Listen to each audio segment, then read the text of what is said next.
Hey, bestie. Welcome back to Sandra Unveiled. Let's talk about it.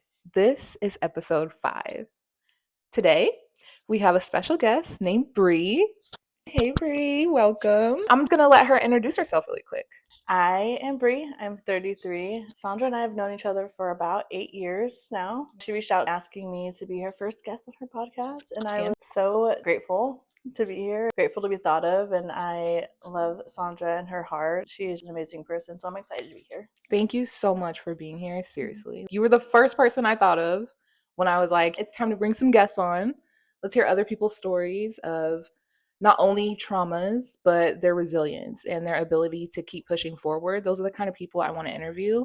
I want to hear your story start to finish. I know you have a lot of layers to you. A lot of people know her as like the funny girl, the fun girl, but there's so much more. You know, you are that, but there's so much more. I'm excited to have you here. Thank you for accepting my invitation. Tell me about your upbringing. How was your upbringing as a child? Let's dive into that first. Okay.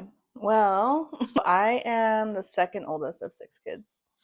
Wow. So big family. You know what I'm saying? Same mom and dad. Okay. We do have one older sister who my mom had when she was about 17, 18 that she gave for adoption. Wow. But with my mom and dad, there were 6 of us, all of us within maybe 8 or 9 years. Wow, so just back to back. My mama was the hot girl, period.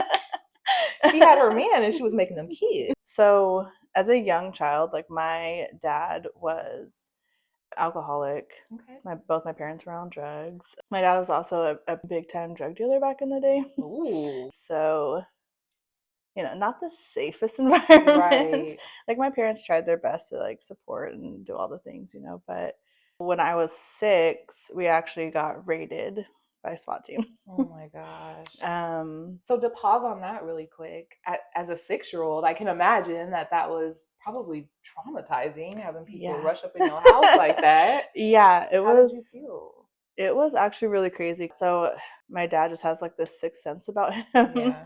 And I mean, we all kind of have our different gifts, like my mom's side and my dad's side are just spiritually gifted. That's beautiful. That's good. Yes, definitely. Not everybody has that. No. And how did that come into play in this situation? So he just had a feeling. He woke up and looked outside and saw the SWAT team. And we were all sleeping in our room. I remember waking up to him carrying me to the living room. Wow. And laying me on the couch, and all my brothers and sisters were laying on the couch and on the floor. And so I was like, okay, like this is weird, but whatever, I'll go back to sleep. Woke up a little bit later, I'm sure it wasn't much later, to just boom, boom, and glass shattering. The room that I was actually sleeping in, they had thrown gas canisters into and caught my bed on fire where I was sleeping. Dad, his intuition was, he knew, what I'm saying, the type of business he was in, he knew. Absolutely. So he was like, let me get these kids about these rooms, because he probably thought the first thing that they were going to do was throw them coming through the windows. So I wake up to guys in all black, armor on, with guns in our faces, telling us not to move. And I'm like, what are we going to do? What am I doing? I'm 6. We're all crying, and they bring my mom and dad out in there in handcuffs, and they sit them on the couch. And my youngest brother at the time is 2 months old. Wow. So my older sister, because we're like a year and a half apart. So she had just turned 8 a couple months before, and then my youngest brother was 2 months old. And he started crying, because he's an infant. And my mom's like, he's hungry, he needs a bottle. At this point, CPS hadn't gotten there yet. A cop comes over and was like, who knows how to make a bottle? And I was like, I do. I can help. And they're like, go make him a bottle then. And I was like, okay. So I'm walking through the house. So it's an L and then like to the kitchen. Okay. So I'm walking down, I see my room, and it's like fire had been put out. Mind you, our house was disgusting. Okay. It was my brother's room. There was like old food that had like maggots on it. There was clothes everywhere, trash everywhere. It was just not a healthy environment for us at all. And my parents were on meth and heroin at the time and selling it. And that's not no light shit. That's like deep. Yeah, and there was always people in and out of the house, guns in and out of the house, drugs in and out of the house. Like I said, they were doing their best to do what they had to do. But when I had gone around the corner, the door had also been like knocked off its hinges. So there was like shit everywhere. There was a gun in the trash and a pipe in the trash. And I'm like on the stove heating up a bottle for my brother. And We're sitting there, and my dad had a pretty long rap sheet at the time, then and now. So they were just like, all right, mister, where's all the stuff? And he's like, I told you guys I quit doing that a long time ago. Well, why is there a pipe in the trash? And he's like, I ended up finding it in a drawer and I threw it away last night. And they're like, okay, like, where's all the shit? Okay, be for real. But the thing about that too is because of my dad had that like sixth sense, he literally moved everything out of the house. Well, I mean, that's like the day before. That probably saved his ass, right? Well, because of the history of like domestic violence and all the things. I remember at one point before that, he was beating my mom, started choking her, and we're like screaming at him to stop. Like, Dad, stop, stop, stop. So this is stop. in front of you guys. Yeah, we're like standing in the doorway. My mom goes limp and she's not breathing. I'll never forget the look in his eyes when he like looks over at us and is just like, fuck, and starts giving her CPR. And she starts breathing again, choking, and I'm just like, what the fuck? Wow. And he gets up off of her, leaves the room. We run over and I'm like, are you okay, mom? Mom, are you okay? It was bad. It was really bad. So that kind of violence mixed in with alcoholism and drug abuse, it's a lot. So that obviously didn't help his case when they raided that day. No. So they both went to jail. When CPS came, I remember, and I still like have issues with my house being dirty and people coming over like to this day because of this. Triggers. But she like came in and she was like, this house is a fucking pigsty, and looks over at me and my sister. And I know it probably wasn't intentional that way, but she just made eye contact with us after saying that. But you guys were what, 6 and 8? Yeah. Children, small children. So, like I said, I don't think it was directed at us, but I took it personally. Like, oh. Yeah. We're fucking messy ass bitches. Right. So they came, like, we're taking you guys. And my dad's in handcuffs. My mom's in handcuffs sitting on the couch. My little brother is, like I said, 2 months old. He starts crying. We're all saying bye to our parents. And my dad's like, can you loosen my handcuffs so I can say bye to my son? Because he's a baby, And the officer was like, no. And that was the first time I ever saw my dad cry in my life. And I'm like, shit just got real. So we're leaving. We go out. I see all the neighbors outside. And I'm looking around just like, what the fuck's going on? Kind of like ashamed almost. It was weird. It was just naturally, right? Even though it's not your fault, like none of that. You're a literal child. Like you're barely out of kindergarten age. Like you're a literal baby yourself. But I get that because it's still your family's image, Right. So I was like, oh my God. They put 3 of us in one car. I went with 2 of the younger brothers and sisters, and my older sister went with the other 2. The whole time I'm just watching out the back window to make sure they're still behind us. Yeah. Because I'm like, where the fuck are you taking my brothers and sisters? Right. We get to the DCFS office. They give us new clothes to put on, and they're like, do you know how to change a diaper? Me and my sister both like, obviously. We're the oldest. Yeah. And so, change my brother's diaper, change my sister's diaper. I don't remember if my other 2 brothers were in diapers at the time. And this other little girl comes in. She's like, they took me from my mom. And I was like, they just took us too, girl. They come in your house with guns too. Like, it was like trauma bonding moment. Literally, as a 6-year-old, like, hey, oh my God. Looking back on that, I was like, we made it so normal. Yeah. But they were trying to get a hold of my family members. Okay. Mind you, they had come at 5, 6 in the morning to raid us. So who's awake? And they're calling and calling and calling. And I remember one of them being like, if we don't get a hold of a family member, we have to separate them. And I'm like, the fuck you are? And I was like, no, you need to call my grandma again. And they're like, well, we're trying. And then finally my uncle had called back. Okay. And they came and picked us up, thankfully. But they literally like, they have 30 minutes. If not, we're going to start placing them. And I'm like, oh my gosh. The anxiety. It was so bad. All 6 of us went to go stay with my grandma. God bless her soul. She was just the most amazing human ever. Right. She definitely changed our trajectory, How long did you guys stay with your grandmother? We were with her about 18 months. Okay. Maybe 2 years. So wow. So that's a significant time frame. Yeah. And during that time frame, were your parents locked up or were they out? My dad, I believe, was locked up for 3 to 5 years. My mom got out sooner than him and was able to start the process of getting us back. I remember in the times that it was home visits, you know, because we had to go to like the place to like where they watch us behind the glass, how we interact. And I remember those, girl. Those really fun visits where you have to act like everything's normal. It's not. Because somebody's staring you down like a hawk the whole time. Yeah. During that time, she was staying with my tia and my cousins. We'd go over there and spend the night and on the weekend and then go back to my grandma's. But she ended up getting us back when I was about 8, I believe. Wow. How did you feel going back? Having to leave your grandmother, someone that you got used to being with day in, day out, safe with, to we're going back to mom, is it going to be stable? Or did you feel through the visitation through the years that everything was going to be okay? How did you feel? You know, I honestly don't remember. I don't remember a lot of that. I know my time with my grandma was good. I remember when we first moved in with her, I was 6 years old. Traditional Mexican woman.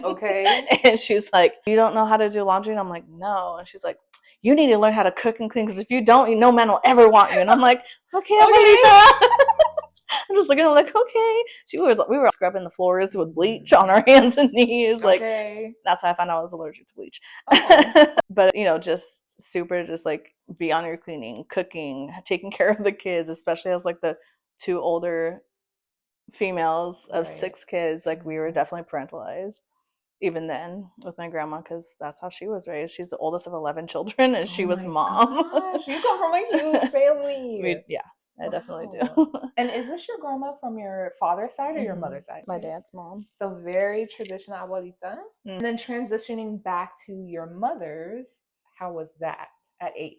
It was rough, honestly. That lack of like trust and respect that all of us felt as a whole, looking back on it, we put my mom through hell. Really? We put her through hell. We were like baby kids. Ooh, 6 of us. The baby kids, girl. All of us were just so don't give a fuck attitude.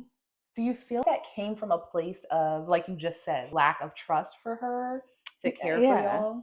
Absolutely. I definitely think it did. And then I held a lot of resentment over the years for my mom until probably like the end of 2019, when I finally was like, I mean, even still, I still struggle a little bit, you know. Our relationship is a lot better, but I definitely still struggle. So as far as transitioning back home to your mom at 8, other than you feeling like you guys were rebellious due to the resentment, due to the distrust from the prior experiences living with your parents, how do you feel like your mom's efforts were in just trying to better who she was so she could be better to you guys at that time? At that time, I think it was a little rough. She was trying to stay sober and take care of 6 badass little kids by herself, right? Because your dad was still locked up. Yeah, completely by herself. Like I said, we put her through the ringer. We're always fighting, always, no, you can't do this. Every time she would try to spank us, I'm calling the cops. Like, it was so bad. It was so bad. Making it hard on her to discipline y'all. Yeah, and obviously she's like, don't want to do that again. Right. But she was also going through her own stuff. You know, she was partying and, like I said, trying to stay sober. Trying to stay sober. I mean, trying to live her life after being in a severely abusive relationship for 11 years. Okay, so she didn't stay with your father during his stint. No. At that time. So they gave my mom the option when they both went to prison. They said, you can divorce your husband and in 6 months or something like that, or get your kids back, or you can stay with your husband and never see your kids again. Ugh. So my mom was like, give me my kids. Okay. And that's big. Yeah, you know what I'm saying? Like, as grown women, when you try to place yourself in your mom's shoes as an adult now, it gives you perspective now that you're an adult, you're a grown woman with kids. Like, I'm always going to choose my kids. Oh, yeah. So that's like, that's big, because there are women out there. There's women out there that don't choose their children. You know what I'm saying? I'm forever grateful for my mom, you know, for doing her best to do her best. Right. You know, like, because there are some women out there and fathers out there that don't. Their addiction and their own issues consume them and they just won't or can't. Right. That's what it is. Exactly. So as you guys were growing up back at your mom's house, how did that play out as you got into your teenage years? I don't know if it was just because we were too much or she was trying to do her own thing, but she would often drop us back off with our grandma for months at a time, or whatever. So you still spent a lot of time with your grandma. Yeah. My grandma, my uncles, and my grandpa. We spent a lot more time with them until I think it was 6th grade. So I was like 11, 12. Okay. She moved us up to Beaverton. She got this new partner, this new place up in Beaverton. It's going to be great. And from the sounds of it, how did that go? At the time, like, weed was still illegal. I was like I said, 11, 12. It's been 5, 6 years after we had gone through that traumatic experience. Mm-hmm.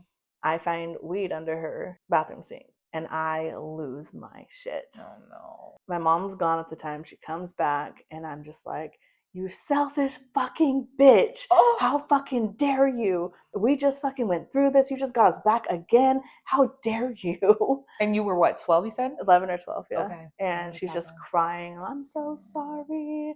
And I'm just like, no, this is not okay. Like you're going to get us taken out again. What the fuck's wrong with you? Like, I was cussing her clean out. Ooh, sure. And I probably would have got my ass beat. But I think just a circumstance, like, she was just like, oh my God, I'm so sorry. So it was more of a wake-up call for her rather than her being like, who was you talking to? Yeah.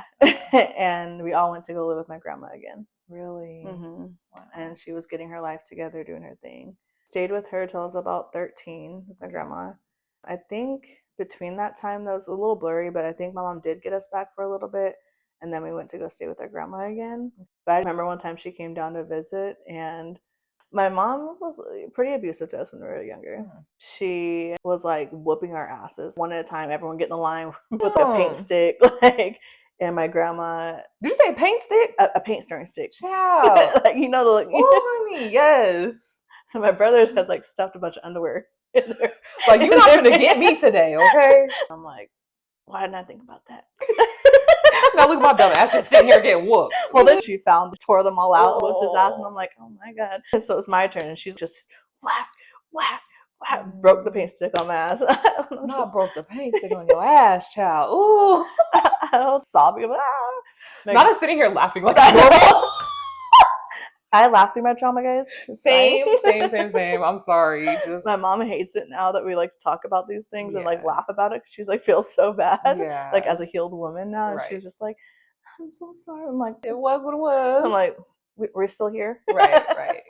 But at one point, my grandma just got tired of hearing it and came out swinging with a hanger. Like, leave my kids alone. On your mom? On my mom. Okay, I will leave the period. She was not playing that. She was not. And that was one thing. Now my dad's like, oh, the only reason I hate your mom is because she was so abusive towards you guys. I'm like, you're a goddamn lie.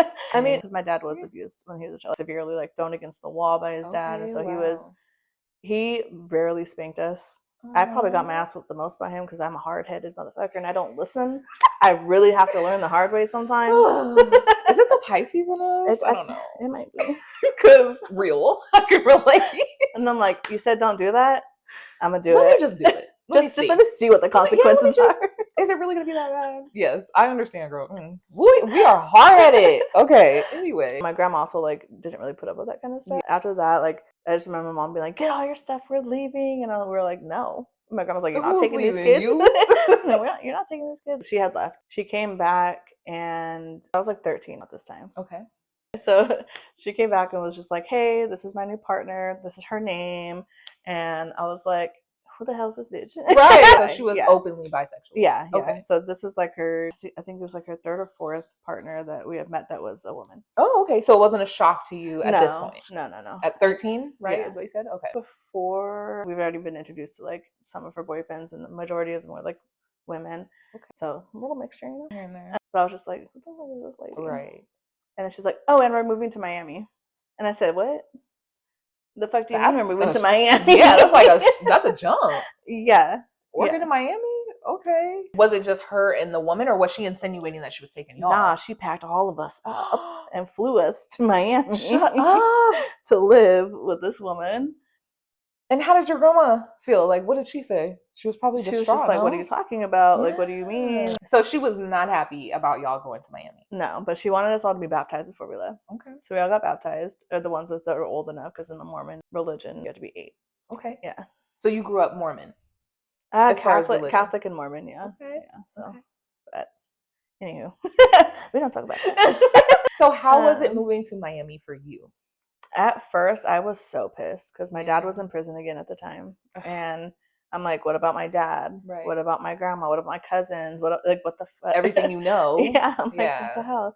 And so we get down there. I loved her girlfriend. Yeah. Like, we had a pretty good life out there.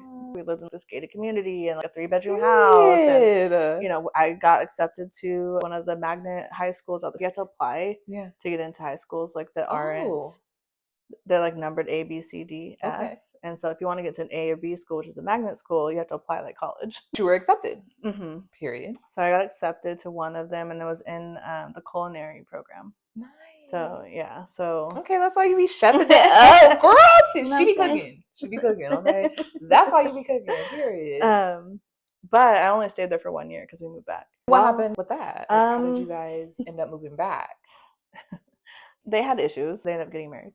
Ended up moving back out here. It was also around the time that my dad was getting out of prison. So he had done like a 5-year stint. My mom was like, well, I want you to be there so your dad can see you. Because while he was in prison, my mom tried getting full custody with no visitations, all the things. My dad, while in prison, fought for custody. So they have, Period. so they had 50-50. Okay. Yeah, so. But he wasn't giving up. No. And I respect that. Listen, there's no excuse as a man to not fight for your children when my dad did it for 6 children while he was locked up. In prison. In prison. Okay. Her daddy was not playing that. Listen, I hate when guys use that as an excuse. Oh, really? Because my daddy did this. Right. I respect that. And that does set a absolutely. standard for you and Absolutely. the people that you have children with. Because it's like, you know, no excuse. Yeah. No excuse. No, absolutely. So you moved back? Yeah, I moved back out here. It was 2007, I believe. I was 15. Okay. So I moved back out here when I was 15, almost 16. We stayed with my grandma for a little bit. My dad had gotten out and we'd go and spend time with him, you know. But he just could not stay out of trouble. But he was always a good dad. Good as in loving. Yes, yeah. A loving dad. Very loving. He was a little hard ass at times, but he was very loving. We moved back out here. We stayed with my grandma for a little bit, and I think after that we got our own place. That part's a little blurry. That's okay. We block out when you go through trauma like that, like you block out a lot. Yeah. Unintentionally and intentionally. So it's okay if it's spotty. Yeah, so you got back out here. Yeah. So around 16, my grandma got her own place, and we took back the house that we were living before we moved. Because they had moved into the house that we were staying at. Okay. And then something had happened with that house though after, where it was like, oh, hey, like you guys all need to move out because we need to fix so much stuff. Because it was deteriorating. It wasn't like this amazing house. Right. But there was one night where I decided to take Adderall with my friend, and never had smoked weed, drank anything like that at the time. Decided to take Adderall. I run up the stairs when I get home and pass out. I hit the floor. And my mom looks at me and she's like, "You're on meth." And I'm like, "No, I'm not." Like, relax, Mom. I was like, "What the fuck?" I was like, all shaky. My eyes are all like, ah. I mean, isn't Adderall some kind of upper stimulant? Yeah. Yeah. But you're like, I was not smoking out of a fucking pipe. Like, yeah. And around that time too, I think I had just kind of started drinking too. Okay. Because I was so against alcohol and drugs and all the things. So I was just like, what the fuck? And she threatened to call the cops on me. And so I called my dad. And my dad's like, "You're not fucking calling the cops on my daughter. I'm picking her up right now." Oh, damn. And you're what, 16 at this point? Mm-hmm. If you don't mind me asking, what made you decide, like, you know what? Okay, I'm just going to try it. Like, let's see what it does. I think it was just like at the experimental age where like I had started to dabble in the drinking a little bit, started smoking weed a little bit. My friend was just like, "Oh, I have this. You want to take it?" And I was like, I don't know. But I had not eaten or drank anything all day. And so your body was like, yeah. And I was down bad, my guys. But after that, I went and stayed with my dad from like 17 to after graduating high school. That was like the infamous big blue house in my family. Okay. It was good times. Good times. Well, let's get into those ages. So growing up as you did, now at this point, you're 17, 18, you're at your dad's, growing up with parents who struggled with alcohol and drug addictions.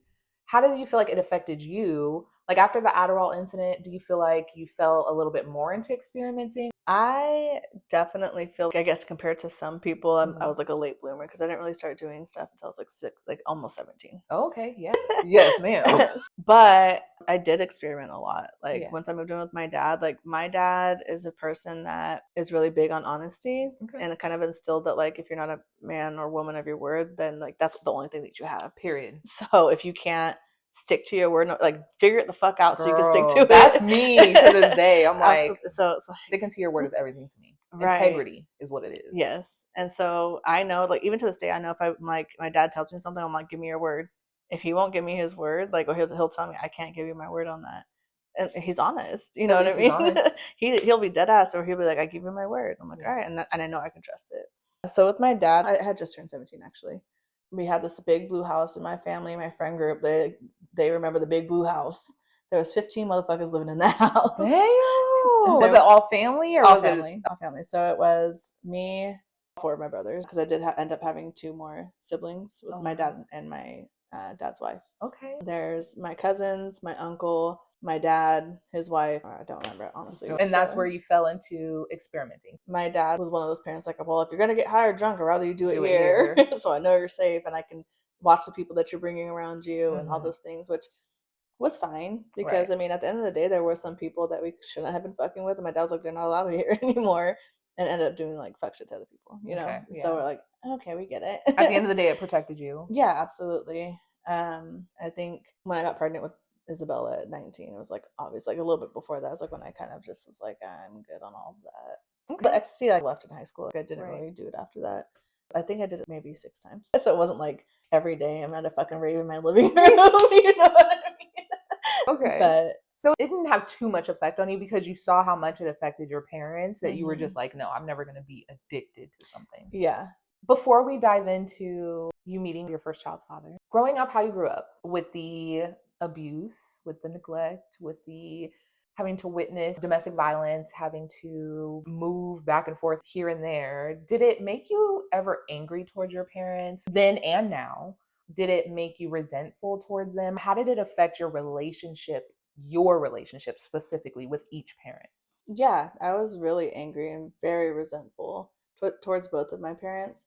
I think more so towards my mom because she was there, you know, and there was more trauma to be experienced because she was there, which is sad. It is. Especially us being moms now, it's like yeah, realizing that the parent who was there, who stayed, you know, is the one who kind of gets the brunt of the resentment and the anger, rather than the parent who was in and out and here and there. Right. It's like, I'm here, like even as a mom now, especially like you said, like I'm like, I do everything for you as I should. Right. And no, I'm not perfect. I'm flawed.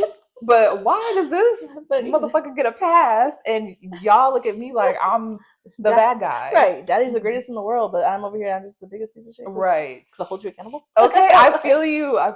Especially having teenagers shout. Oh my God. I'm not excited for that. Anyway. Okay, so you had some resentment, you had some anger. And how did that carry out in your adulthood towards them, even leading up to now? I think for a while, even with both of them, I had a relationship with them still, like both of them. More so I was closer with my dad because I could tell him anything. You know, I never felt judged by him.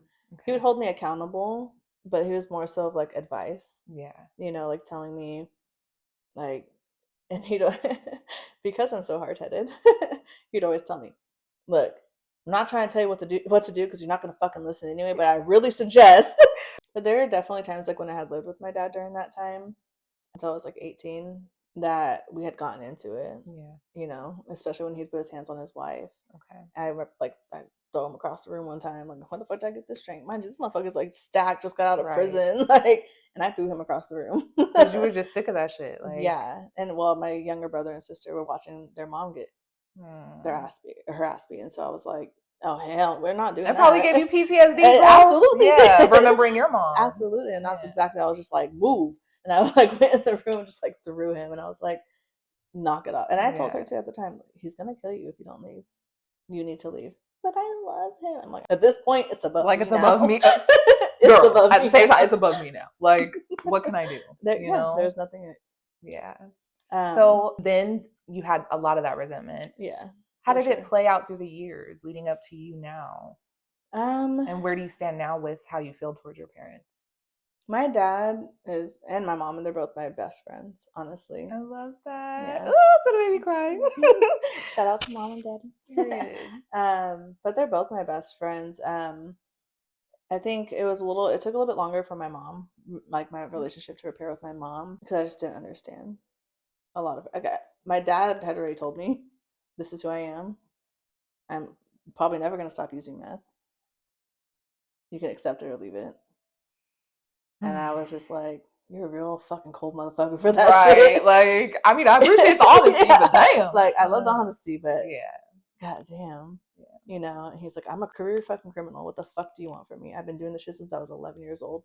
I'm not going to change.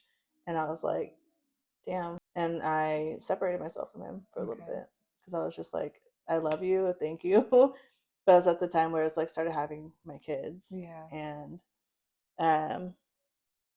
my other kids. So when I was 19, I set strict boundaries with him. He was living with me at the time in my 1-bedroom apartment. He just got out of prison again. And I was like, if you're going to be in here, you're not going to be on that shit. You're not going to bring nobody here to my house that I don't know. That's not family. And this is what it is. If I catch you with any of that shit in my house, I was pregnant. Right. If I catch you with any of that shit in my house, it's done. You're out. And he's like, well, why the fuck are you acting like this? Because I didn't have a choice when I was young, but I have a choice now. Right. And this is my choice. So throughout those years, so since then and then played out throughout the years, has he stayed clean? Has he kind of dibble dabbled? He off and on. Yeah. Off and on. I think so a couple maybe 7, 8 years ago, he almost died. Oh wow. He didn't know he had diabetes. Ooh. And his blood sugars were like in the thousands, almost died.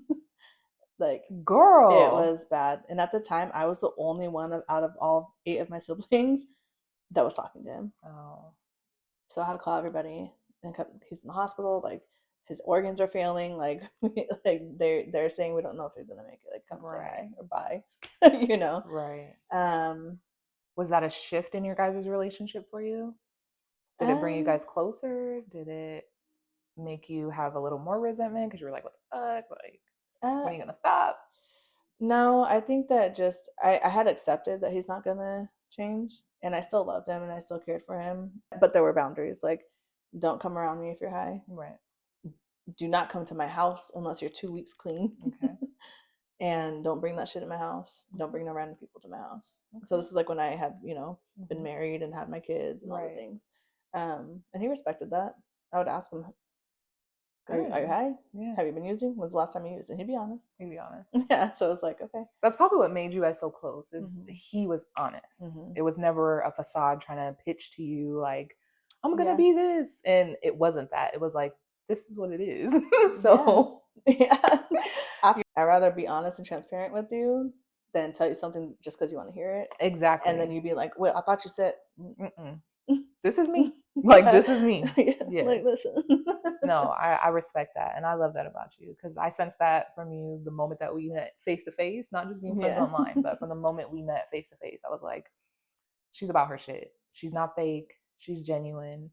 And no matter what it is, whether good or bad, whether we have good or bad time, we've never had a bad time, but if there was, I just know that we would be able to be grown women and talk about it. It would never be no weird, like, backhanded shit or anything like that. And that is something that I was just like, that is rare. Nobody is like that. Like, it's so rare. And I'm like that. I move that way too. Yes, you are. So I'm like, I have to keep this one close.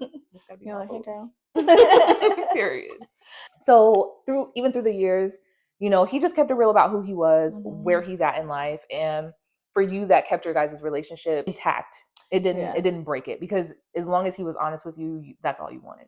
Absolutely. Yeah. And I think that was just, that's something that I really just cherish in people in general, like now, as an adult, is like that honesty, transparency, and just being who you are. Right. And so that definitely helped our relationship a lot and kept us close. Because even today, like, I can call my dad right now and be like, if I'm going through something, Dad, I'm a little fucked up right now. Like, I just need to talk. We'll be talking for hours on the phone. He's there, like, no matter what. What about your mom? So how did your relationship with your mom play out from that point of like, okay, I'm leaving at 17, I'm gonna go stay with my dad, up until now?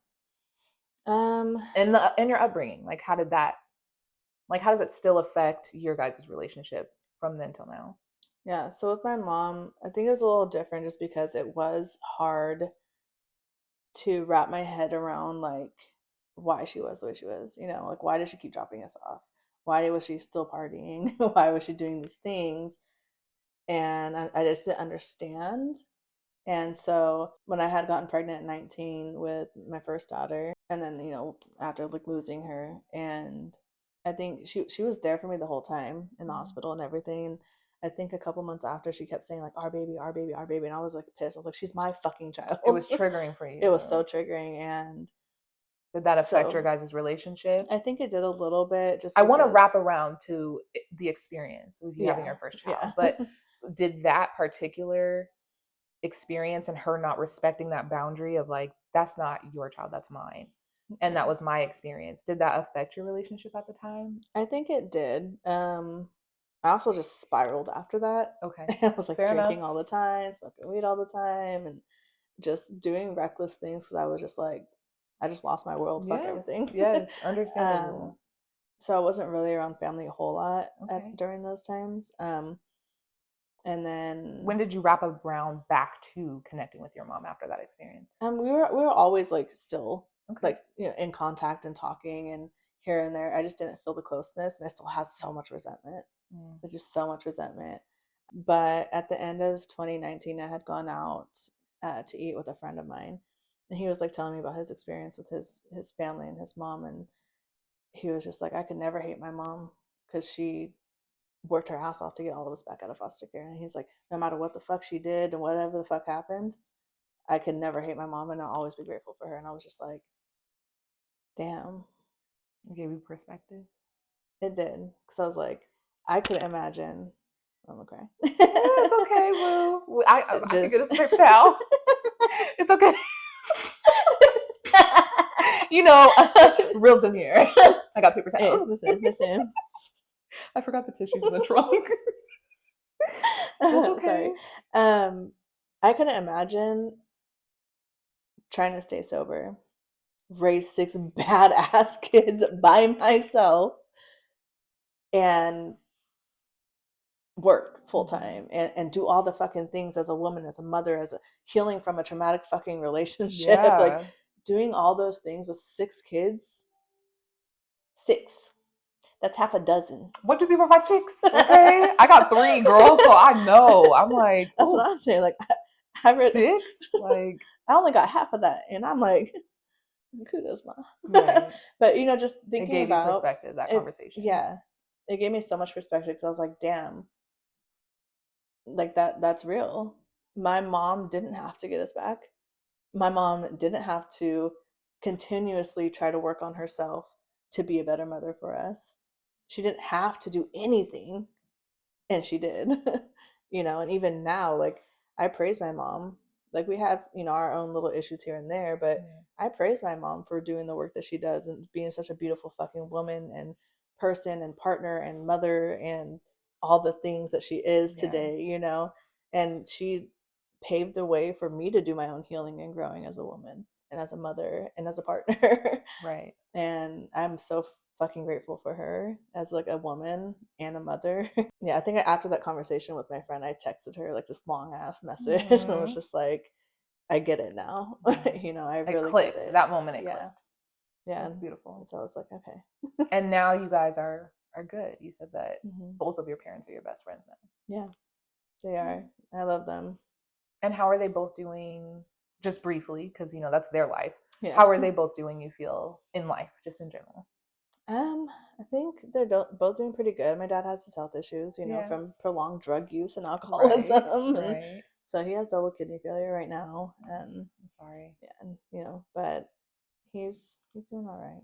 Good. My mom's doing great. Good. Yeah, she's doing amazing. Looks amazing. Good. I know that makes you so proud. Like to remember all that, and then to see them now. Yeah, it's inspiring, honestly. Of just, especially my mom, because she's always been there. You know, she's always been that person. No matter, like I said, no matter the shit that she was going through, she's always tried her best and did her best, and you know, showed up when we. And really it matters. It really does matter because She could have went the other way, you know? She could and been have. like, fuck all this. They got the kids, fuck them kids. I'm gonna live my life. Yeah, she could have, especially like down the road of knowing a woman who did do that. They said pick the man or the kids, and she picked the man, and I was